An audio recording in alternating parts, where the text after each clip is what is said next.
Hey there guys, wanted to do another video for you. Some of these are some knives that you guys have seen before in the past. I'm not sure on a couple of them whether or not if I did a video of them or not. I'm pretty sure that I did a video on, let's see here, on these two, if I'm not mistaken. But in case if not, then I'll go back over them again. But this one I've done the video on. This one was the one that I did of restore job on. I did my restore job on it, and so there's that guy. That's one of my favorites. So definitely love this knife, just because of the amount of work and effort that I put into it. Definitely made it more of a worthwhile knife to me. So I cannot find there it is. Just don't have any fingernails right now. So there's that guy. I'm not sure if I did one on this one, the White House. This one was made back in the 1920s by Case. Pretty sure I did a video on it. White House stamp. That meant these were specifically made for a company, for people that were inside of the White House. Haven't decided if I want to actually refinish this one or not. This one I got off of a trade with a fellow on Blade forums that I had traded with once before in the past. He traded me for my what was it exactly? I believe it was my cold steel Voyager medium, and then this guy right here is one of the ones that I purchased. Now this is one of the 1970s models that I had purchased, and it is in mint condition. Very hard to find anything in the 70s that's in mint condition. That one's absolute mint. This one is as well a 1970s. All the research that I've been doing on these lately. This one is a Case XX USA 3-dot. So that 3-dot means that it's made, or that it was made in 1977. Because usually there's 10 dots. If there's 10 dots, then it was made in 1970. So you take away a dot for each year produced in later years. So this one's close to mint, not quite mint. Love the bone handles on this one. I like that shade of white that they give to them. You notice right there and there. Just beautiful, beautiful, gorgeous red handles. This one's called the Copperhead. This is the large Copperhead, and it's got excellent detent, excellent blade stops, and very functional stop or back or springs, should I say. This one is a 19, I believe, 78. Doggo Running has it right as far as the years that were produced. I believe that the 1970s were probably the best. Once again, you have the Case XX. Sometimes you'll have that stainless right there, and then USA with the 2 dots. You can research this on off of the internet to find dates of Case knives, and it gives them the blade stamp of each as towards what year it was made. This one had beautiful stag handles and was in fairly good condition. The secondary blade on this one, there is no half stop though, just so you guys know. It's just a full pull, and so still an excellent knife, excellent shape on that second blade. The first one does have a lot of scratching on it, but it's still in fairly decent shape. Still a little bit of the original blade stock still left there, so it hasn't been too overly sharpened.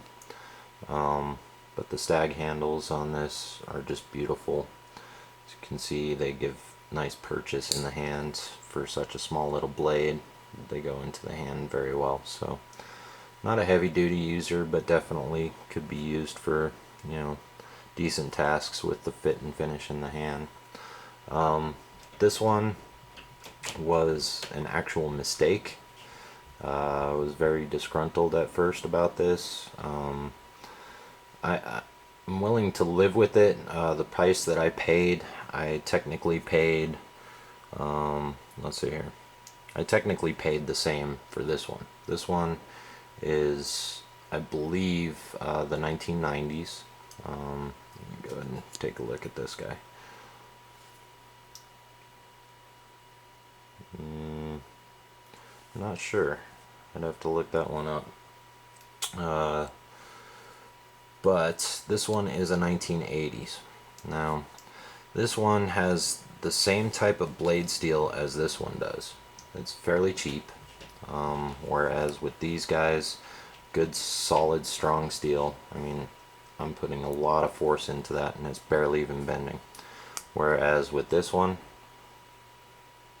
I mean, I can bend that very easily. But with these guys, I have to apply a lot more pressure to bend it.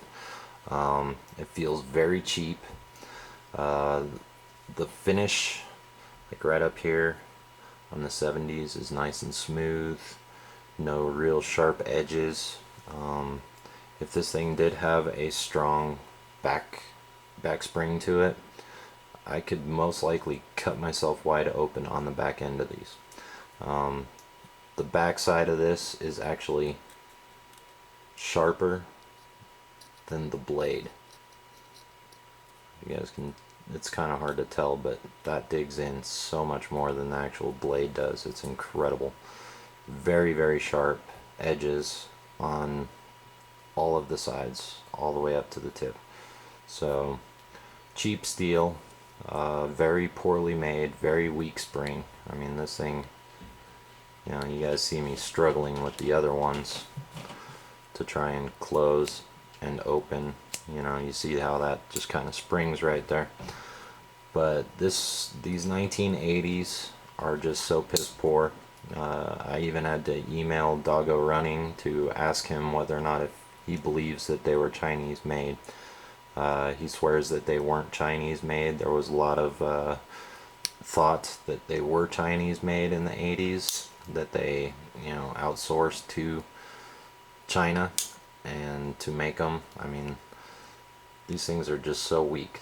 There's absolutely no spring to the outside, and I have to pull that just to get it there. So, see, very, very weak. I don't even know if this one will do it, but no worry about having to cut myself on these blades. If you guys can hear that, it sounds like it's made of plastic, whereas this feels like actual bone. These feel like plastic. The bolsters, instead of actual steel, I'm pretty sure that they're caps. Like on one of my earlier videos of, you know, my cheap eBay purchases or very unhappy eBay purchases, this was another one. This guy had this listed as a 1960s knife, where he was mistaken. The videos or the pictures that he took were so far away that you couldn't really tell, and when I jumped on to go bid, you know, it was in the last seconds. So I just threw in my bid really quick and I ended up winning. But at the same time, once it was done, I went down and I looked at the bottom of the page and it stated somebody had corrected him that it wasn't a 1960s or 1940s to 1960s model. It was actually a 1980s model.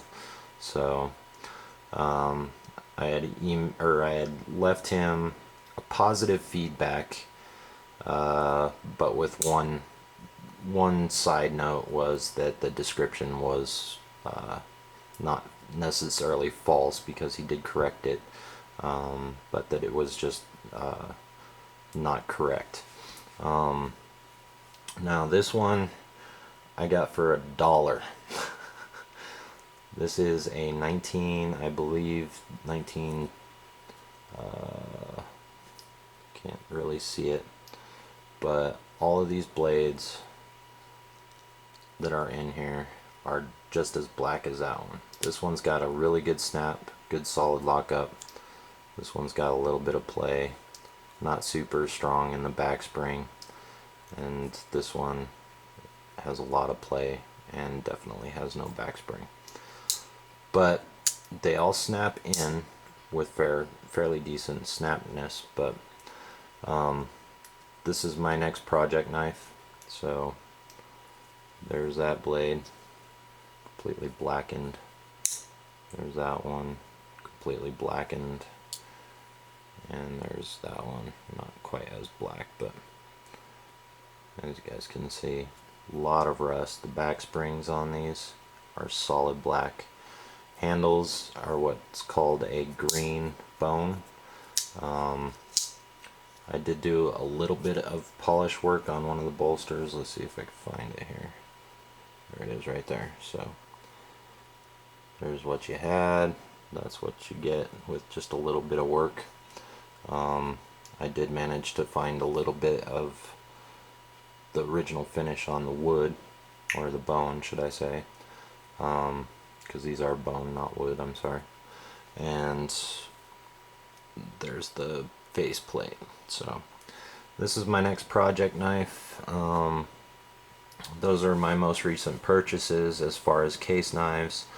I do have a bunch of others that I will be giving you guys the videos of, and so just so you guys know, good half stop. These are beautiful 1970s, perfectly centered, both the blades. Here's another 1970s, perfectly centered, both the blades. So Doggo Running had it correct, where the 1970s seem to have been the best year. This one does have a slight amount of off-center, or should I say it's pretty bad off-center, but still mint condition and excellent knife. This one I believe is either a 2000, yeah, it's 2000 and up model, but it's got that little Ruger insignia right there. So if you guys could get that focus, beautiful knives. But those are some of my most recent purchases, just in case if I had missed any, that way you guys got to see them. So definitely starting to get up in my collection towards slip joints. These are absolutely beautiful knives. Just so everybody knows, the 80s case knives like this one you can generally find on eBay brand new for about 25 bucks. They are very cheap. The blades as well as the tips are all dull. I mean, every single one of those blade tips is just super dull. So just so you guys know, very weak, still pretty to look at, but the faceplate right here isn't pinned, it's glued in. So those are very cheap. 1970s, you're looking anywhere in between $50 to $150 depending upon what model it is and what condition it's in.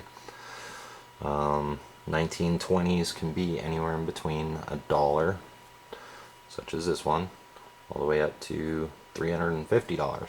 So, or 1940s to 60s can be the same price range. It all just depends. But there's some more of my recent purchases. Look forward to more videos, and have a good night, guys. Bye.